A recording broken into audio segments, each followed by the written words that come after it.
মার্কিন president Donald Trump Saudi আরবকে আনুষ্ঠানিকভাবে ন্যাটোর বাইরের গুরুত্বপূর্ণ মিত্র হিসেবে ঘোষণা করেছেন। হোয়াইট হাউসে সৌদি যুবরাজ মোহাম্মদ বিন সালমানের সম্মানে নৈশভোজে তিনি এই ঘোষণা দেন।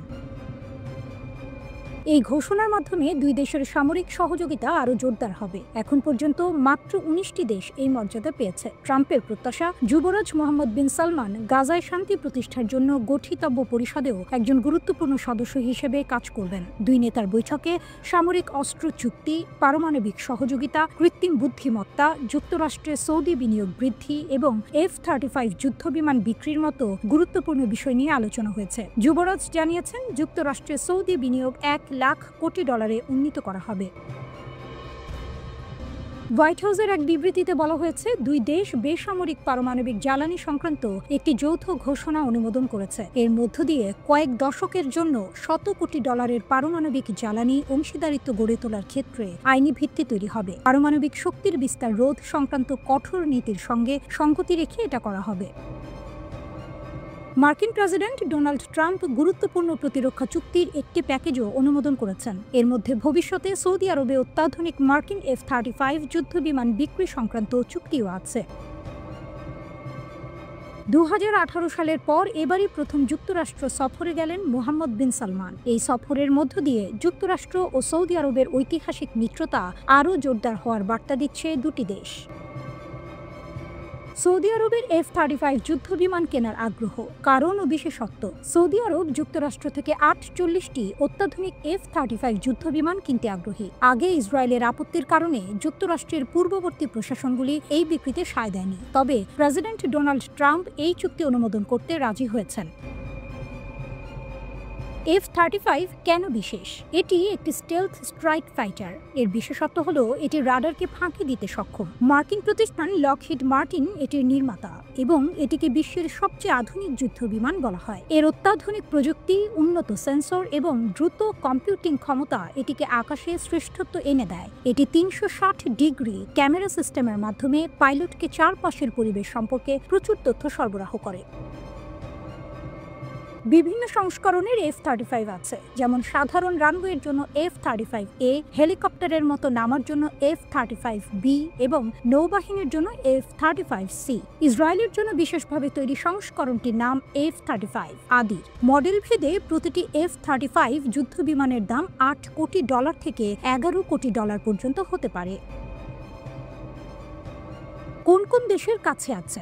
বর্তমানে যুক্তরাষ্ট্র এবং যুক্তরাজ্য, অস্ট্রেলিয়া, জাপান, ইসরায়েল, দক্ষিণ কোরিয়া সহ মোট 20টি দেশের কাছে F-35 যুদ্ধবিমান রয়েছে। যদি এই চুক্তি হয় তবে সৌদি আরব হবে এই বিমান পাওয়া প্রথম আরব দেশ। এর আগে সংযুক্ত আরব আমিরাতের সঙ্গে চুক্তি হলেও তা বাতিল হয়ে যায়। সৌদি আরব কেন এত আগ্রহী? এই বিমান পেলে মধ্যপ্রাচ্যে সৌদি আরবের সামরিক শক্তি ও আকাশের শ্রেষ্ঠত্ব উল্লেখযোগ্যভাবে বাড়বে। আঞ্চলিক প্রতিদ্বন্দ্বী ইরান ও ইসরায়েলের বিরুদ্ধে নিজেদের প্রভাব বজায় রাখতে এবং ইয়েমেনের হুতিদের মতো আঞ্চলিক হুমকি মোকাবিলায় এটি জরুরি বলে মনে করছে সৌদি সরকার। শক্তির খেলা চলছে, কে জিতবে?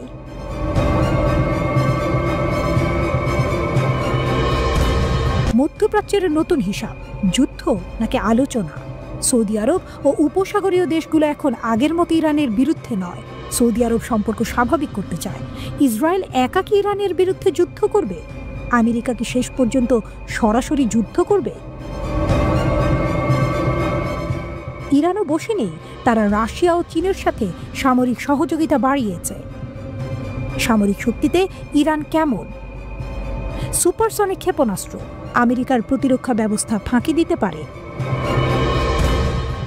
উন্নত ড্রোন প্রযুক্তি মার্কিন ঘাঁটিতে আঘাত হানতে সক্ষম। হরমুজ প্রণালী নিয়ন্ত্রণ বিশ্বব্যাপী তেলের প্রবাহ থামিয়ে দিতে পারে। প্রক্সি বাহিনী হিজবুল্লাহ, হুথিরা আঞ্চলিক যুদ্ধ বাঁধাতে পারে। ইরানকে হারানো অত সহজ নয়। আমেরিকার সামরিক শক্তি বিশাল, কিন্তু ইরান লড়াই করতে জানে। চুক্তির দরজা কি বন্ধ হচ্ছে নাকি নতুন সম্ভাবনা আসছে? ইরান ঝুঁকতে নারাজ, আমেরিকার চোখ রাঙানি তেহরান পাত্তা দেয় না। শক্তির খেলা চলছে, কে জিতবে?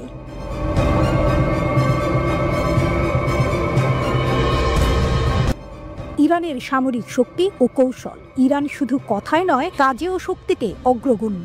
মধ্যপ্রাচ্যের প্রখর প্রতিরক্ষা বাহিনী, উন্নত ক্ষেপণাস্ত্র, ড্রোন প্রযুক্তি আর সাইবার যুদ্ধে দক্ষতা, এসবেই ইরানের পরাক্রম স্পষ্ট হয়। তাদের শক্তি সীমাবদ্ধ নয়, তারা নিজেদের সুরক্ষার জন্য নতুন নতুন প্রযুক্তি ও কৌশল শিখছে। পরমাণু চুক্তির দোরগোড়ায় নাটকীয়তা। ট্রাম্পের পরিকল্পনায় ছিল ইরানের পারমাণবিক অস্ত্রধর হওয়া ঠেকানো। তার কথাই ছিল সামরিক আর কূটনৈতিক দুই পথ। কিন্তু ইরান জানে পরমাণু চুক্তি শুধু একটি দরজা। তারা চাইছে আন্তর্জাতিক মঞ্চে নিজেদের মর্যাদা। পরমাণু চুক্তি এটি শুধু আলোচনা নয়, এটি শক্তি, সম্মান ও স্বাধীনতার প্রতীক। ইরান বলছে তাদের পরমাণু অস্ত্রধর হওয়ার আকাঙ্ক্ষা নেই, যদিও সাম্প্রতিক বছরগুলোতে তারা তাদের ইউরেনিয়াম সমৃদ্ধকরণের মাত্রা বাড়িয়ে অস্ত্র নির্মাণের উপযোগী মাত্রার কাছাকাছি পৌঁছে গেছে বলে আশঙ্কা করছে আন্তর্জাতিক আণবিক শক্তি সংস্থা। 2017 থেকে 2021 সালের প্রথম মেয়াদে ট্রাম্পই যুক্তরাষ্ট্রকে ইরান পারমাণবিক চুক্তি নামে খ্যাত joint comprehensive plan of action JCPOA থেকে বের করে আনেন। ওই চুক্তিতে নিষেধাজ্ঞায় ছাড় দেওয়ার বিনিময়ে ইরানের পারমাণবিক কর্মসূচির ওপর নানান বিধিনিষেধ আরোপ করা হয়েছিল। হঠাৎই পরিস্থিতি বদলে যেতে পারে। ট্রাম্প যদি সামরিক পদক্ষেপ নেন, তবে ইরানের পাল্টা আঘাত মাটি কাঁপিয়ে দিতে পারে। অথবা আলোচনার মঞ্চে যদি বসা হয়, তবে ইরান আন্তর্জাতিক মঞ্চের নতুন শীর্ষ সীমা স্পর্শ করতে পারে। বিশেষজ্ঞরা বলছেন, ইরান যদি মুসলিম বিশ্বকে ঐক্যবদ্ধ করতে পারে, তাহলে ইসরায়েলের জন্য পরিস্থিতি কঠিন হতে পারে। আরব আমিরাত যদি ইরানের সাথে সম্পর্ক আরও জোরদার করে, তাহলে মার্কিন যুক্তরাষ্ট্রের মধ্যপ্রাচ্যে প্রভাব কমতে পারে। তাহলে ইসরায়েল কি একঘরে হয়ে পড়েছে? আকাশের বজ্র যেমন ভেঙে দেয় ঘুম, তেমনি যেন খামেনির ডাক তোলে বিদ্রোহের ধুম। পশ্চিমাদের শিকল ভাঙার প্রতিজ্ঞা। খামেনি এক সূর্য, ইরানের জ্বলন্ত আলো। ইসরায়েল ও আমেরিকা বলছে ইরানকে পারমাণবিক শক্তিধর হতে দেওয়া যাবে না। কেন আমেরিকা চায় ইরানের শক্তি ধ্বংস হোক? আমেরিকা জানে ইরান যদি পরমাণু অস্ত্র তৈরি করে, তাহলে মধ্যপ্রাচ্যের সামরিক ক্ষমতার ভারসাম্য পুরোপুরি বদলে যাবে। ইসরায়েলের একচ্ছত্র আধিপত্য টিকিয়ে রাখতে হলে ইরানকে দুর্বল করতেই হবে। ইসরায়েল ও যুক্তরাষ্ট্র সতর্ক করেছে, তারা কখনো ইরানকে পরমাণু অস্ত্র তৈরি করতে দেবে না, যার ফলে সামরিক সংঘাতের আশঙ্কা দেখা দিয়েছে। কারণ তেহরান অস্ত্র গ্রেডের ইউরেনিয়াম পরিশোধনের দ্বারপ্রান্তে পৌঁছে গেছে, যা এ যাবৎ শুধু পরমাণু অস্ত্র সমৃদ্ধ দেশগুলো করতে পেরেছে। তাই কি এত চাপ? তাই কি এত হুমকি? তেহরান বলছে তাদের ব্যালিস্টিক ক্ষেপণাস্ত্র মূলত আত্মরক্ষার জন্য। যদিও পশ্চিমা দেশগুলো এই অস্ত্রকে সহিংসতা ও সংঘাতপ্রবণ মধ্যপ্রাচ্যে অস্থিতিশীলতার অন্যতম উপাদান মনে করছে। ইসরায়েলি যুক্তরাষ্ট্রের সঙ্গে ক্রমবর্ধমান উত্তেজনার মধ্যে ইরান সাম্প্রতিক মাসগুলোতে তাদের অস্ত্র ভাণ্ডারে ড্রোন ক্যারিয়ারের মতো নতুন অনেক কিছু সংযোজনের কথা জানিয়েছে। ভূগর্ভস্থ একটি নৌঘাঁটিও দেখিয়েছে তারা। বিশ্লেষকদের চোখে শক্তির নতুন মেরুকরণ। চীন, রাশিয়া ও ইরান তিন দেশই মার্কিন নেতৃত্বাধীন বিশ্ব ব্যবস্থাকে চ্যালেঞ্জ করতে চায়। মার্কিন যুক্তরাষ্ট্রের প্রতিক্রিয়া কি হবে? এখন প্রশ্ন হলো, যুক্তরাষ্ট্র কি করবে?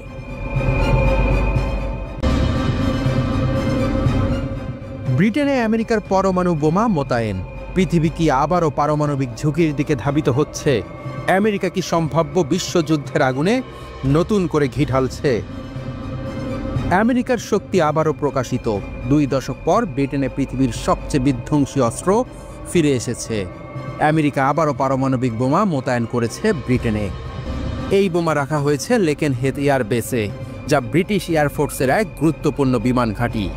2008 সালে এখান থেকে পারমাণবিক বোমা সরিয়ে নেওয়া হয়েছিল। তবে স্যাটেলাইট ছবি নিশ্চিত করেছে পারমাণবিক বোমা আবারও ফিরেছে। আমেরিকা এমন সময় এই পদক্ষেপ নিয়েছে যখন ন্যাটো দেশগুলো আমেরিকাকে বাদ দিয়ে পারমাণবিক দল তৈরির পরিকল্পনা নিয়ে কাজ করছে। আমেরিকার পরমাণু বিজ্ঞান ইউনিয়ন ব্রিটেনে আমেরিকান পারমাণবিক বোমা মোতায়েনের কথা প্রকাশ করেছে। সম্প্রতি অনেক ড্রোন এয়ারক্রাফট এই এলাকায় টহল দিচ্ছিল, যার পরে এই এয়ারবেস আলোচনায় আসে। আমেরিকান পরমাণু বিজ্ঞানীরা বলছেন যে এখন পর্যন্ত জনসাধারণের কাছে এমন কোনো ইঙ্গিত পাওয়া যায়নি যে এই ব্রিটিশ ঘাঁটিতে পারমাণবিক বোমা মোতায়েন করা হয়েছে। প্রতিবেদনে বলা হয়েছে, স্যাটেলাইট ছবিতে দেখা যাচ্ছে বিমানগুলোকে বাঁচাতে এয়ারবেসে একটি আশ্রয় কেন্দ্র তৈরি করা হয়েছে। কেন ব্রিটেনে পারমাণবিক বোমা? এটা কি রাশিয়া অথবা চীনের বিরুদ্ধে আমেরিকার সতর্কতা?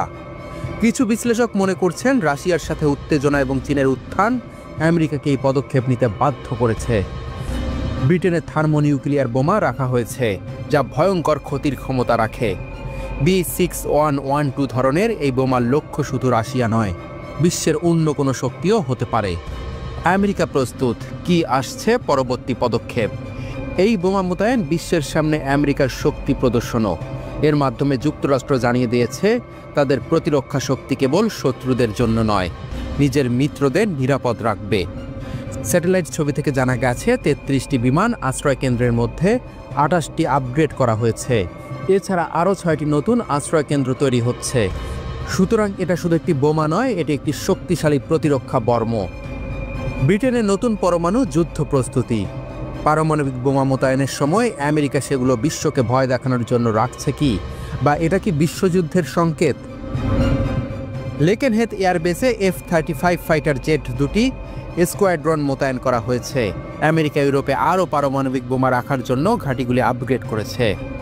B6112 হল থার্মোনিউক্লিয়ার বোমা, যা যে কোনো শহরকে এক মুহূর্তেই ধ্বংস করে দিতে সক্ষম।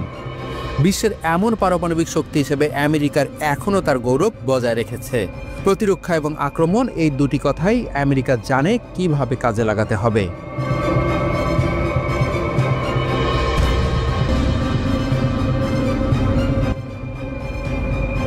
কিন্তু ইরান কি চুপ করে বসে থাকবে? ইতিহাস বলে ইরান প্রতিশোধ নিতে জানে। মধ্যপ্রাচ্যে তাদের বিশাল নেটওয়ার্ক আছে। লেবাননের হিজবুল্লাহ, ইরাকের মিলিশিয়া, ইয়েমেনের হুথি বিদ্রোহীরা সবাই ইরানের মিত্র। যদি যুদ্ধ শুরু হয়, তাহলে আমেরিকা ও তার মিত্রদের জন্য এটি হতে পারে এক ভয়ঙ্কর দুঃস্বপ্ন।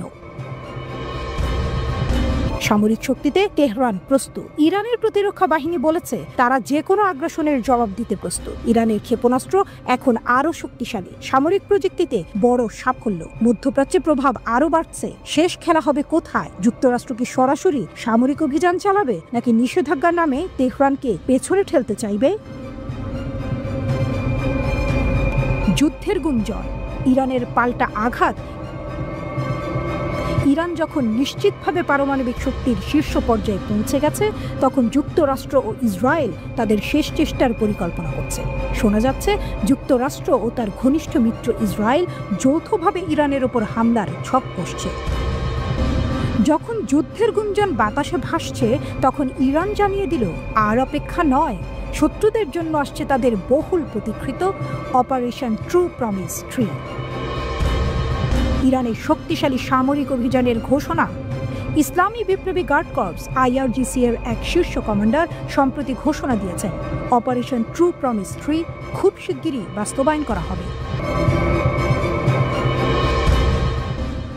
IRGC ডেপুটি কোঅর্ডিনেটর আলী ফজলি জানিয়েছেন, এর আগে ট্রু প্রমিস 1 ও ট্রু প্রমিস 2 সফলভাবে বাস্তবায়ন করা হয়েছে। এবার তৃতীয় ধাপ শুরু হবে পরিকল্পনা অনুযায়ী। এর আগে IRGC প্রধান মেজর জেনারেল হোসেন সালামি বলেছিলেন, ইসরায়েলের বিরুদ্ধে পরিচালিত ট্রু প্রমিস 1 ও ট্রু প্রমিস 2 ছিল শুধুই সতর্কবার্তা, মূল প্রতিশোধ এখনও নেওয়া হয়নি। এবারে ট্রু প্রমিস 3 সম্পর্কে ইঙ্গিত দিয়ে জেনারেল সালামি স্পষ্ট করে বলেছেন, যদি শত্রুরা তাদের ষড়যন্ত্র চালিয়ে যায়, তাহলে এবার ইরান এমন আঘাত করবে যা আগে কখনো কেউ দেখেনি। তিনি আরও বলেন, আজকের ইরান আগের চেয়ে অনেক শক্তিশালী। আমরা এতটাই ক্ষমতাধর যে পুরো বিশ্ব কাঁপিয়ে দিতে পারি। আমাদের শক্তি শত্রুদের কল্পনার বাইরে। ইতোমধ্যেই ইরান তার শক্তিশালী অস্ত্রভাণ্ডার গড়ে তুলেছে, যা শত্রুদের জন্য আতঙ্কের কারণ হয়ে উঠেছে। নর্থ কোরিয়ার নকশার উপর ভিত্তি করে ইরান গোপনে পারমাণবিক ক্ষেপণাস্ত্র তৈরি করেছে বলে দাবি করেছে national council of resistance of Iran. এসব ক্ষেপণাস্ত্র ইরান থেকে ইউরোপে উড়ে গিয়ে ভয়াবহ ধ্বংসযজ্ঞ চালাতে সক্ষম। গোপন পারমাণবিক কর্মসূচি।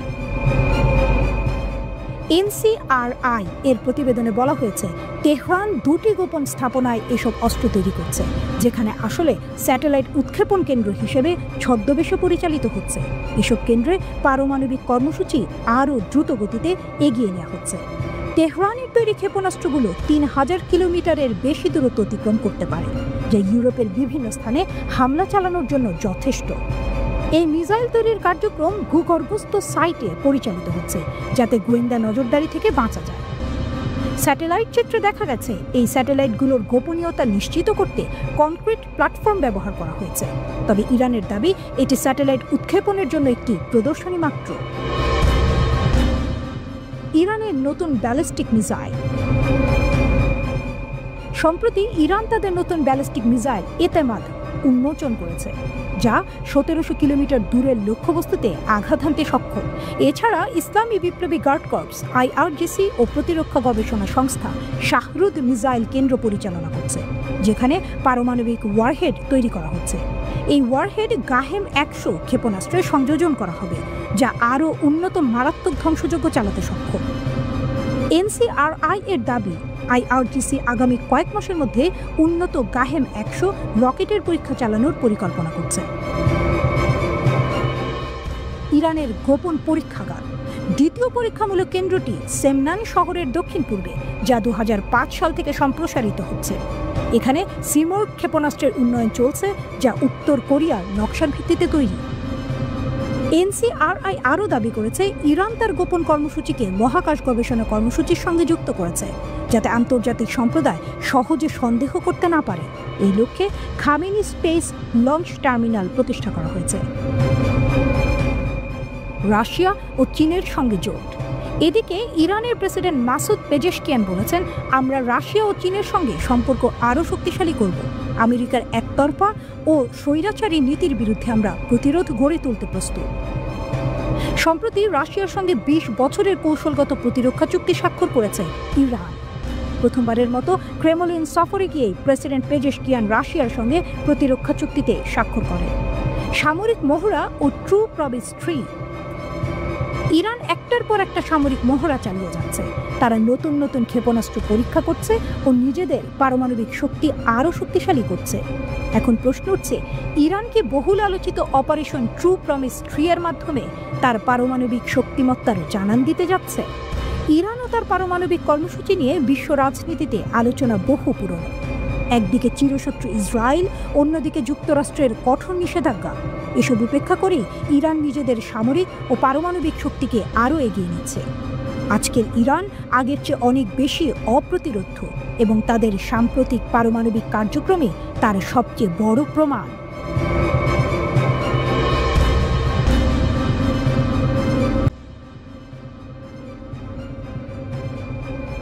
ইসরায়েলকে কি পুড়িয়ে দেবে ইরানের অতি গোপন অস্ত্র? ইসরায়েলের পারমাণবিক স্থাপনা আক্রমণ পরিকল্পনার পর IRGCর শীতল সতর্কতা। ইসরায়েলের বেঁচে থাকার কোনো সম্ভাবনা নেই, হুঁশিয়ারি করলেন ব্রিগেডিয়ার জেনারেল কিউমার সেইদারি। আকাশে অদৃশ্য ঝড়ের ঘনঘটা, ভূমিতে নিঃশব্দে গর্জে ওঠা সাইক্লোন। এ যেন সেই মুহূর্ত যখন প্রতিরোধ আর প্রতিশোধ একে অপরের চোখে চোখ রাখে। আর সেই চোখে ঝলক দিচ্ছে ইরানের অপ্রকাশিত, অজানা কিন্তু ভয়ঙ্কর সব অস্ত্র। ইরান ঘোষণা করেছে তাদের সেনাবাহিনীর অস্ত্রাগারে রয়েছে AI চালিত অতি গোপন অস্ত্র, যেগুলো এখন সম্পূর্ণরূপে সক্রিয়। এই অস্ত্রগুলো এতটাই শক্তিশালী যে প্রকাশ করলে শত্রুর রক্ত শীতল হয়ে আসবে।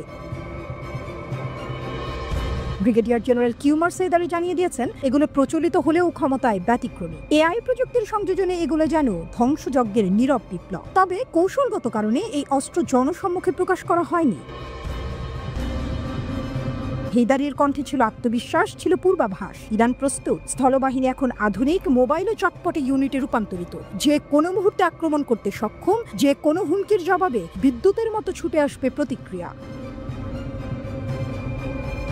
তিনি জানিয়েছেন, ইতোমধ্যে 10টি ডিভিশন মোতায়েন করা হয়েছে দেশের কৌশলগত সীমান্তগুলোতে। পূর্ব, পশ্চিম ও উপকূলীয় অঞ্চলে সম্পন্ন হয়েছে 3টি বিশাল সামরিক মহড়া, যেখানে যাচাই করা হয়েছে বাহিনীর প্রতিক্রিয়া, প্রস্তুতি ও সমন্বয়। তিনি বলেছেন, আমাদের চোখ সবসময় খোলা, আঙুল ট্রিগারে। হুমকি দেখলেই শত্রুকে বাঁচার কোনো সুযোগ দেওয়া হবে না। এই হুঁশিয়ারি শুধু কথার ঝড় নয়, এই ঘোষণা এক যুদ্ধাস্ত্রে, যা ইসরায়েলের দিকে তাক করে ধরে রাখা হয়েছে। কারণ এখনো পর্যন্ত ইসরায়েল গোপনে ধরে রেখেছে তাদের পারমাণবিক স্থাপনায় সীমিত হামলার পরিকল্পনা। যদিও মার্কিন প্রেসিডেন্ট ডোনাল্ড ট্রাম্প সেই পরিকল্পনাকে বাতাসে উড়িয়ে দিয়েছেন, তবুও ইসরায়েলি কর্মকর্তারা মনে করছেন তাদের সামরিক বাহিনী এমন একটি আক্রমণ চালাতে পারে যার জন্য কম মার্কিন সহায়তাই যথেষ্ট হবে। কিন্তু প্রশ্ন থেকে যায় কখন, কিভাবে, এর কোনো উত্তর নেই। শুধু একটা অনিশ্চিত উত্তেজনা যা সময়ের স্রোতের বিপরীতে দাঁড়িয়ে অপেক্ষা করছে বিস্ফোরণের। এদিকে ইরানের সেনাবাহিনী শুধু শক্তিশালী নয়, তারা সাইবার যুদ্ধের জন্য প্রস্তুত। গঠন করা হয়েছে বিশেষ সাইবার ইউনিট যারা শত্রুর ডিজিটাল নেটওয়ার্ককেও হানা দিতে প্রস্তুত। আর এইসব কার্যক্রম চলছে ইসলামী বিপ্লবী গার্ড বাহিনী IRGC ও স্থলবাহিনীর সমন্বয়ে স্থল, আকাশ ও সমুদ্রের সর্বত্র। এই সংহত শক্তি ইরানকে আজ এক পরিপূর্ণ প্রতিরোধ শক্তি বানিয়েছে। রাষ্ট্রপতি মাসুদ পেজেশকিয়ান বলেন, ইরানের সেনাবাহিনী আজ বিশ্বের কাছে একটি মডেল বাহিনী। তার মতে, এই সংগঠিত শক্তি ও রণকৌশলের কারণে ইরান আজ পশ্চিম এশিয়ার এক অবিসংবাদিত পরাশক্তি। এ যেন ইতিহাসের অপেক্ষমান অধ্যায়, যেখানে একদিকে ভয়ঙ্কর পরিকল্পনা, আরেকদিকে তার চেয়েও ভয়ঙ্কর প্রস্তুতি। ইসরায়েল যদি আগুন জ্বালাতে চায়, ইরান প্রস্তুত তাকে ছাই করে দিতে। এই যুদ্ধ হবে অস্ত্রের, প্রযুক্তির, কৌশলের। আর ইরান বলে দিয়েছে, যদি যুদ্ধ আসে, বেঁচে ফেরার কোনো সম্ভাবনা নেই। আকাশে যখন নীরব ঝড় বইছে, যখন রাডারে ধরা না পড়ার প্রতিশ্রুতি নিয়ে উঠছে মার্কিন F-35, তখনই এক বিস্ময়ের নাম হয়ে উঠে এসেছে ইরানের বাফার 373। এটি কেবল একটি ক্ষেপণাস্ত্র প্রতিরক্ষা ব্যবস্থা নয়, এ যেন তেহরানের কণ্ঠে উচ্চারিত এক চ্যালেঞ্জ, যার প্রতিধ্বনি পৌঁছে গেছে ওয়াশিংটনের স্ট্র্যাটেজিক বাংকার থেকে শুরু করে তেল আবিবের যুদ্ধ পরিকল্পনা কক্ষে। হ্যাঁ, বাফার 373 এখন শুধু প্রযুক্তির দৃষ্টিতে একটি সামরিক সাফল্য নয়, বরং এটি হয়ে উঠছে প্রতিরোধের প্রতীক, আত্মনির্ভরশীলতার স্থপতি এবং এক অসম্মানজনক নীরবতাকে চূর্ণ করার অস্ত্র। 316 কিলোমিটার দূরে দেশীয়ভাবে তৈরি একটি ড্রোনকে নিখুঁতভাবে টার্গেট করে ধ্বংস করে দেওয়ার এই প্রদর্শন ছিল একটি ঘোষণার মতো, যা বলছে আমরাও পারি, এবং যখন পারি তখন বিশ্ব কাঁপে। এই সিস্টেমের হৃদয়ে রয়েছে এস ব্যান্ড এবং এল ব্যান্ডের যুগল রাডার, যা আজকের পৃথিবীর সবচেয়ে রহস্যময় যুদ্ধ বিমান মার্কিন F-35 এর মিথিক স্টিলথ ক্ষমতাকেও প্রশ্নবিদ্ধ করে তুলছে। ইরান জানাচ্ছে তারা এখন সেই বিমান শনাক্ত করতে সক্ষম যা কখনোই দেখা দেয় না, শুধু ধ্বংস রেখে যায় পেছনে। ইরান জানে কিভাবে পশ্চিমা নিষেধাজ্ঞা তাদের হাত বেঁধে রেখেছিল, কিন্তু তারা থামেনি, তারা নিজেদের সৃষ্টি করেছে। বাফার 373 আসলে শুরু হয়েছিল রাশিয়ার S-300 PMU-2 এর একটি প্রতিক্রিয়া হিসেবে, কিন্তু এটি আজ এক প্রতিস্থাপন নয়, এটি একটি উত্তরণ। ডুয়াল ব্যান্ড রাডার, সক্রিয় ইলেকট্রনিক স্ক্যানিং অ্যারে, শতাধিক টার্গেট ট্র্যাক করার ক্ষমতা এবং একসাথে 6টি শত্রু বিমানে আঘাত হানার সক্ষমতা। যে বিষয়টি সত্যি যুগান্তকারী তা হল এর সায়েদ 4B ক্ষেপণাস্ত্র, যা 200 কিলোমিটার দূরে নিশানা বানাতে পারে একটানা আক্রমণে। এটি কেবল একটি যুদ্ধযন্ত্র নয়, এটি একটি কৌশলগত ভাষা যা বলছে, তোমরা আর একতরফাভাবে আমাদের মাথার উপর দিয়ে উড়ে যেতে পারবে না। এটি বলছে, তোমরা আর নিরাপদ নও। যদি এই সিস্টেম সত্যিই কার্যকর হয়, তাহলে এটি কয়েকটি গভীর পরিবর্তনের সূচনা করবে। আকাশ সীমা সুরক্ষার এক নতুন সংজ্ঞা, যেখানে ইরান তার পারমাণবিক কেন্দ্র ও কৌশলগত ঘাঁটিগুলোকে নতুন আত্মবিশ্বাসে রক্ষা করতে পারবে। কূটনৈতিক শক্তির ভারসাম্যে নতুন উত্থান, যেখানে বাফার 373 হবে আলোচনার টেবিলে একটি চাপ সৃষ্টি করার অস্ত্র। নতুন রপ্তানি সুযোগ, যেখানে আফ্রিকা, ল্যাটিন আমেরিকা বা মধ্য এশিয়ার বহু দেশ পশ্চিমা বা রুশ ব্যয়বহুল সিস্টেমের বদলে বাফার 373 এর দিকে ঝুঁকবে। তবে কি আমরা একটি নতুন যুগে প্রবেশ করলাম? ইরানের সামরিক ঘোষণাগুলো বরাবরই নাটকীয়, সাহসী, কিন্তু প্রমাণের অভাবে সন্দেহে ঘেরা। স্টিলথ বিমান শনাক্ত করা আর আঘাত করা দুইটি ভিন্ন যুদ্ধ, একটিতে প্রযুক্তি চলে, অন্যটিতে সময়, সমন্বয় আর ভাগ্য। তবু একটি বিষয় স্পষ্ট হয়ে উঠেছে, তেহরান এখন কেবল তাকিয়ে নেই, তারা সাড়া দিচ্ছে, এবং সেই সাড়া ধ্বনিত হচ্ছে উপসাগরের বাতাসে, স্টিলথের নীরবতার। ট্যাঙ্ক বিধ্বংসী ক্ষেপণাস্ত্রে শীর্ষে ইরান, এক নীরব বিপ্লবের গল্প। একটা সময় ছিল যখন যুদ্ধক্ষেত্রে ইরানকে মুখোমুখি হতে হতো সীমাহীন ঘাঁটিতে। ইরান যুদ্ধ চলেছিল টানা 8 বছর। সেই যুদ্ধে ছিল না পর্যাপ্ত ট্যাঙ্ক বিরোধী গাইডেড ক্ষেপণাস্ত্র। শত্রুর ট্যাঙ্ক সামনে এলে ইরানিরা ছিলেন প্রায় নিরস্ত্র। কিন্তু যুদ্ধ শেষ হওয়ার পর শুরু হয় প্রস্তুতি, শুরু হয় প্রতিশোধের বীজ বপন, শুরু হয় এক নতুন অধ্যায়। আজ সেই অধ্যায়ের নাম আলমাস। পার্স টুডের প্রতিবেদন উঠে এসেছে এই গল্প। ইরান এখন আর পিছিয়ে নেই, বরং ট্যাঙ্ক বিধ্বংসী ক্ষেপণাস্ত্রে তারা বিশ্বমঞ্চের শীর্ষ সারিতে। আধিপত্য ভাঙার ঘোষণা। একসময়ের ট্যাঙ্ক ধ্বংসকারী ক্ষেপণাস্ত্রগুলো ছিল এক বড় সীমাবদ্ধতা। তাতে ছিল না স্বাধীনতা, চালককে অবিরাম নজর রাখতে হতো লক্ষ্যবস্তুর উপর। ক্ষেপণাস্ত্র আঘাত হানার আগ পর্যন্ত থাকতে হতো গাইডেন্সে। এর মানে ছিল চালকও ঝুঁকির মধ্যে। যখন আধুনিক সেন্সর আর ড্রোন প্রযুক্তি এগিয়ে আসে, তখন পুরনো এই পদ্ধতিগুলো হয়ে পড়ে বিপজ্জনক। দৃষ্টিগোচরে থাকা মাত্রই ধরা পড়ে উৎক্ষেপণের স্থান। নির্দেশক ব্যক্তি হয়ে যায় সহজ টার্গেট। এই বাস্তবতায় দরকার পড়ে নতুন প্রজন্মের ক্ষেপণাস্ত্রের। ফায়ার অ্যান্ড ফরগেট মানে ছুঁড়ে দিলেই ভুলে যাও। টপ ডাউন অ্যাটাক মানে উপর থেকে ট্যাঙ্কের দুর্বল ছাদে আঘাত। পশ্চিমের দেশগুলো বানিয়েছে জ্যাভলিন ও স্পাইকের মতো ক্ষেপণাস্ত্র, আর ইরান তারা এনেছে আলমাস, একটি ক্ষেপণাস্ত্র যা সেই একচেটি আধিপত্য ভেঙে দিয়েছে। আলমাস ইরানের ঘরোয়া প্রযুক্তির বিস্ময়। 2020 সালে প্রথম প্রকাশ পায় আলমাস ক্ষেপণাস্ত্র। আবাবিল 3 ড্রোন থেকে উৎক্ষেপণ করা হয়েছিল এটি। আঘাত করে সাজোয়া ড্রোন, দুর্গ, এমনকি সেনা সদস্যদের উপর। সবচেয়ে বড় কথা, এটি উৎক্ষেপণ করা হয় বিভিন্ন প্ল্যাটফর্ম থেকে। ড্রোন, হেলিকপ্টার, যানবাহন, এমনকি ব্যক্তিও এটি ব্যবহার করতে পারে। আলমাসের রয়েছে 4টি মডেল। আলমাস 1 পাল্লা 200 মিটার থেকে 4 কিলোমিটার, নির্দেশিকা পদ্ধতি 2 বিন্দু, বিশেষভাবে নির্মিত দুর্গ ধ্বংসে।